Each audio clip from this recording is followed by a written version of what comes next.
Hemos estado hablando en días recientes, cambiando de tema, acerca de situaciones muy delicadas que se están generando a través de redes sociales y que recobran malamente vida.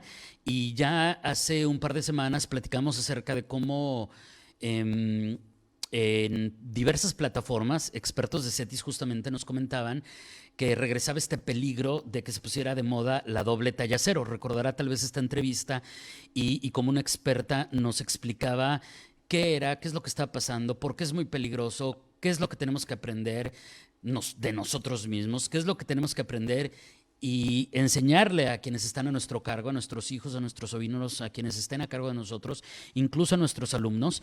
Y hoy vamos a hablar de los trastornos de la alimentación, por lo menos los más comunes, de cómo detectarlos y qué hacer para superarlos. Y si, por ejemplo, hay edades en que sea más común que en otras, le agradezco enormemente a la maestra Cristina Pasos, coordinadora de la licenciatura en Psicología Clínica en CETIS Universidad Campus Mexicali, nos tome la llamada. Maestra Pasos, muy buenos días. Hola, muy buenos días. ¿Cuáles serían los trastornos alimentarios, maestra, con los que pudiéramos arrancar para entender qué es lo que sucede con este tipo de conductas que si bien de repente los asociamos mucho con jóvenes, pues entiendo también, maestra, que no es exclusivo de ese sector poblacional? Sí, así es. Mira, lo que sucede es que, bueno, ahorita retomando un poco de lo que estabas mencionando, los trastornos alimentarios, como muchas otras patologías, empiezan a desarrollarse pues en edades un poco más vulnerables, ¿no? Como lo es la adolescencia. Entre estas edades se desarrollan principalmente dos trastornos alimentarios que tienen que ver con la anorexia o la bulimia, o también los podríamos identificar como restrictivos y compensatorios, dependiendo de a la que nos refiramos, ¿no? Por ejemplo, si hablamos de la anorexia nerviosa, la anorexia se relaciona un poco más con lo restrictivo, es decir, con mantener el control, con privarnos de alimentación o de verdad limitarla muchísimo. Y en el caso de los compensatorios, pues nos podemos encontrar con, por ejemplo, lo que es la bulimia, ¿no? Con compensatorios me refiero a hacer muchas cosas como para intentar justamente como, digamos, balancear, pero de una manera muy patológica, lo que hemos estado comiendo. Y si bien no es exclusivo de la adolescencia, lo podríamos encontrar en la edad adulta o vamos a decir, esporádicamente durante la vida, ¿no? Algunas investigaciones referentes a esta temática nos dicen que, por ejemplo, adolescentes que quizá en algún momento tuvieron este trastorno alimentario de una manera severa y no se lo trataron, pudieran estar así como que tomando recesos, vamos a decir, del trastorno alimentario y estarlo presentando en diferentes como momentos de la vida, ¿no? De hecho, algo que llama mucho la atención, hablando esto de las redes sociales que mencionabas, y del hecho de que como que está esta moda del Y2K, ¿no? Que es como el ser delgadito otra vez como en los 90, principios del 2000, pues se puede ver muchísimo en redes sociales cómo se comparten como toda esta información para bajar de peso, ¿no? Por ejemplo, en el caso de las conductas compensatorias, te digo que eso está más relacionado con la bulimia específicamente, pues ahorita justamente en estas fechas en enero podemos encontrar como un fin de publicaciones destinados a todas las edades de, no, pues hay que perder el peso de diciembre, ¿no? Por todo lo que estuviste comiendo y por la rosca y demás, y nos vamos al límite. O sea, en lugar de estas publicaciones de invitar a que las personas empiecen a tener una calidad de vida mejor, un poco más balanceada y que se ajuste a las necesidades de cada persona, regularmente encontramos como estos mensajes de, no, o sea, ponte las pilas y empieza a comer, no sé, tipo con una ensalada todos los días, cuando a veces las personas ni siquiera tienen ese tipo de alimentación, ¿no? Y lo que hace por ejemplo, este tipo de mensajes justamente es que invita a que las personas tarde o temprano pues truenen, por así decirlo, es decir, como no es algo sostenible, empiezan a a sabotear, por así decirlo, su tipo de alimentación, luego se sienten culpables, luego intentan otra vez hacer dietas súper restrictivas, y si bien eso lleva a otras conductas, como, no sé, tomar pastillas, o tomar como estos, no sé, estos test especiales, ¿no? Como para ir al Ujú. baño y demás, pues se vuelve como una especie de ciclo que a nivel psicológico, por supuesto que genera mucha culpa, ¿no? Porque no se ven esos cambios corporales que las personas están buscando y a partir de ahí se empieza a desarrollar como una especie de obsesión. Claro que cuando estoy diciendo esto, no me refiero a que todas las personas que, por ejemplo, se ponen a dieta en enero y demás, van a desarrollar como tal un trastorno alimentario. O sea, se necesita sí un diagnóstico para poder decir, estamos hablando de un trastorno alimentario. Pero algo que tendríamos que entender también es que sí le tenemos que poner atención a este tipo de comportamiento, porque esto es como el juego de la ruleta rusa, ¿no? O sea, no sabemos quién va a estar más predispuesto a desarrollar el trastorno y quién no. Claro, y ahora el asunto es que muchas veces, por increíble que parezca, maestra, estamos hablando con la maestra Cristina Pasos, coordinadora de licenciatura en Psicología Clínica en CETIS Universidad Campus Mexicali. Por increíble que parezca, a veces o no ponemos atención o no nos damos cuenta, pero también estas personas que tienen estos trastornos alimentarios, pues tengo entendido que buscan esconderlos, o sea, que buscan que no se den cuenta porque, no sé, usted es la experta, usted es la psicóloga, no sé si lo hagan justamente para poder seguir con ese fin que tienen planteado de una manera errónea de llegar a cierto peso, a cierta imagen. ¿Qué podemos hacer en ese caso? ¿Cómo detectar que algo está mal cuando hablamos de este tipo de temas? Claro. Mira, va a haber ciertos puntos a los que tendríamos que poner atención, justo como lo mencionabas, ¿no?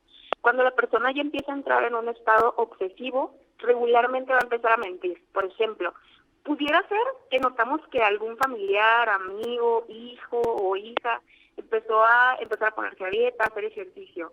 Y al principio quizá nos estaba como que, tal vez como compartiendo un poco o haciendo cierta mención de, no sé, de su cuerpo y demás, pero repentinamente la persona esto ya no nos comparte nada. Una característica de las personas, por ejemplo, que están a dieta, es que regularmente las personas a dieta regular nos van a platicar de eso, como de, fíjate que estoy haciendo esta dieta y fíjate que estoy haciendo esto y aquello, ¿no? Y la persona que ya entra en un estado obsesivo ya no te lo va a platicar, o sea, ya va a ser como que, oye, ¿sigues haciendo una dieta o sigues haciendo algo particular? Y es como, no, o pues X, ya no me interesa, ¿no? Y lo va a empezar a minimizar. Sin embargo, nosotros vamos a estar viendo los cambios.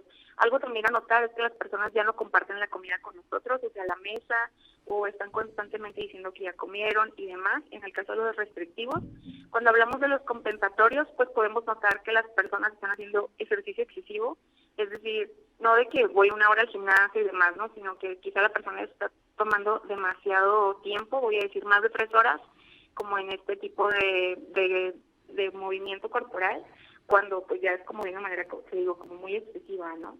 Entonces podemos estar como que notando esto, el ocultamiento, el mentir, en el caso, por ejemplo, de las personas que se inducen al vómito, podemos encontrar que quizá cuando estemos en la mesa se paran o muy rápido como al baño, ¿no? Por mucho tiempo, y luego lo limpian también excesivamente para que no quede como ningún olor.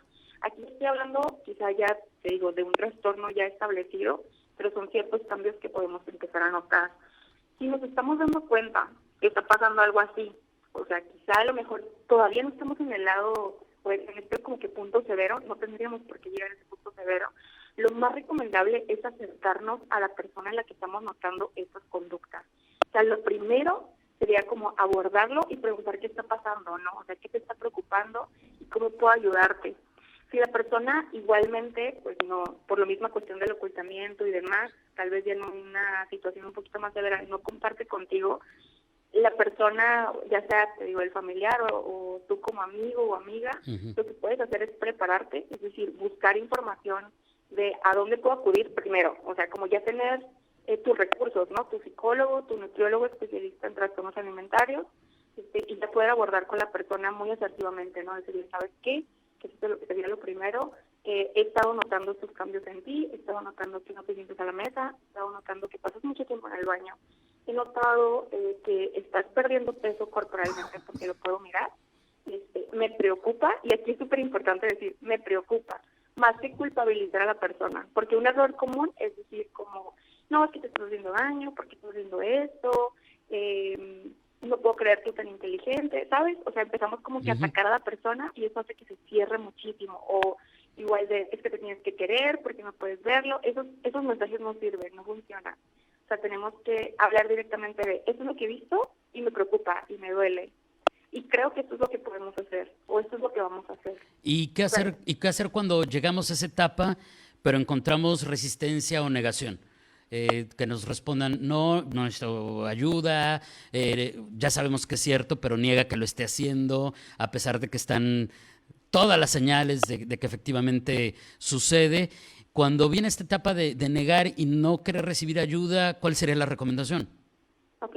Cuando la persona igual se encuentra en esta etapa de resistencia, nosotros tenemos que entender que esto es normal y que no es personal. O sea, que la persona no nos quiere hacer daño a nosotros, ¿no? No nos hace por lastimarnos a nosotros, sino porque está viviendo una patología.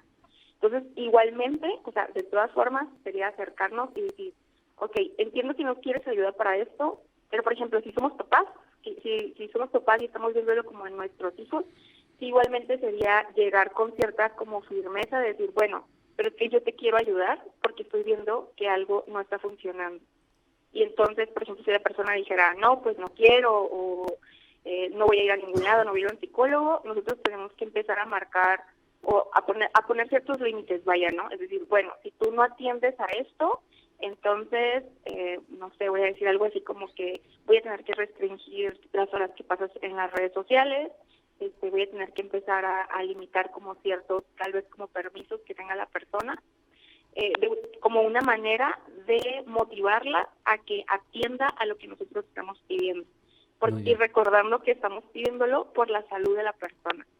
Claro. Doctora, maestra, antes de despedirnos, si bien evidentemente esto nos daría para seguir platicando bastante tiempo, antes de, como ya nos queda minutito y medio, no puedo dejar de preguntarle de los famosos atracones, que esa es como otra vertiente de este asunto de trastornos que tienen que ver con la alimentación, pero que parecerían, en primera instancia, para quienes no sabemos evidentemente de psicología ni de psicología clínica, parecieran el lado opuesto, pero ¿qué nos podría comentar de ello? Ok, el atracón pues se relaciona directamente con esto porque también es es una conducta en la que la ingesta se sale de control. También nos podremos dar cuenta de una persona que está teniendo atracones, por ejemplo, cuando quizás está teniendo una alimentación normal, pero luego en la noche nos empieza a desaparecer una cierta cantidad de comida. O igualmente esto se haría de manera oculta, o sea, no se haría así como que públicamente, no necesariamente, y estamos hablando de un atracón cuando la alimentación es excesiva. Aquí habría que diferenciar también esto de otras conductas como las que ya mencionaba hace un momento, en la que no va a haber una conducta compensatoria. Es decir, la persona con atracón no necesariamente luego se va a poner una dieta restrictiva o va a tomar laxantes o se va a provocar el vómito, etcétera, o hacer mucho ejercicio, ¿no? Simplemente va a vivir con este malestar de no haber podido, entre comillas, controlar su alimentación, porque es un problema, vamos a decir, como mezclado con el control de impulso, ¿no? Es decir, la persona empieza a hacer esto. Hay que diferenciar también que hay personas que se podrían como confundir con esto del trastorno por atracón, pero el atracón se les dispara cuando han tenido un periodo restrictivo grande. Lo que te decía hace un momento, ¿no? Hay personas que, por ejemplo, quieren empezar unas dietas súper estrictas y muy, muy insalubres, y esto en algún momento topa y el cuerpo te pide y empiezas a comer mucho, ¿no? Pero el atracón, te digo, se daría en un tiempo muy cortito de tiempo, no necesariamente con una restricción alimentaria previa para estar hablando de trastorno de atracón, y la cantidad sería muy grande en muy, muy poquito tiempo. O sea, a lo mejor lo que comerías, no sé, durante todo el día o un día y medio, te lo comerías en una hora, ¿no? O sea, estamos hablando de un atracón. Si ese atracón te está dando porque hubo una restricción, no sé, como esto de que hice dieta todo el día y en la noche me comí, no sé, todo lo que no me comí en todo el día, vaya, ahí estaríamos hablando de un atracón, sí, pero por la restricción, es decir, estás en este ciclo restrictivo. Bueno, ya me iba a despedir, maestra, pero una pregunta adicional. ¿Qué hacer con el tema, con nuestros jóvenes y nuestros niños en el contexto del tema que estamos tratando hoy en cuanto a redes sociales se refiere? Porque viene este reclamo de es mi libertad, no me puedes coartar, yo puedo ver lo que quiera. Al final de cuentas están a nuestro cargo, son nuestra responsabilidad. ¿Dónde está el equilibrio? Porque mucho de esto... en nuestros tiempos se daba lo mismo, nada más que las vías eran distintas, pero ahora se da a través de redes sociales. ¿Qué recomendación podría haber desde esa perspectiva? Ok, sí supervisar, pero también, por ejemplo, en el caso de los papás o tutores y supervisores de los hijos, sí recordar que parte de la responsabilidad como protectores pues es cuidarlos y marcar limitantes. Y quizás sí nuestros hijos o las personas que estamos cuidando se pudieran como molestar con nosotros, pero también aprender a manejar la frustración es parte de nuestro desarrollo y de nuestro bienestar. creo que con todo esto, ¿no? De que la libertad y demás, se nos olvida lo más importante, que es la salud de las personas. Entonces, si nuestros hijos están pasando mucho tiempo en redes sociales, claro que sí podemos supervisar y claro que sí podemos medir los tiempos y el contenido que están consumiendo las personas, ¿no? Porque si, o sea, si nos ponemos como que a pelear con esto de pero el internet, pero porque existe y porque y demás, por ahí no va a ser, ¿no? O sea, sí tenemos que volver a empoderar a los papás para que puedan empezar a tener esta autoridad sobre sus hijos. Maestra, le agradezco enormemente. Seguiremos platicando si nos los permite, pero creo que primer acercamiento nos va a resultar muy, muy fructífero y ha sido muy instructivo. Muchas gracias y muy buenos días. Muchas Excelente gracias. semana. Hasta luego. Hasta luego. Es la maestra Cristina Pasos, coordinadora de la licenciatura en Psicología Clínica en CETIS Mexicali, hablándonos de los trastornos de la alimentación, cómo detectarlos, qué hacer para superarlos, cómo enfrentar a los menores.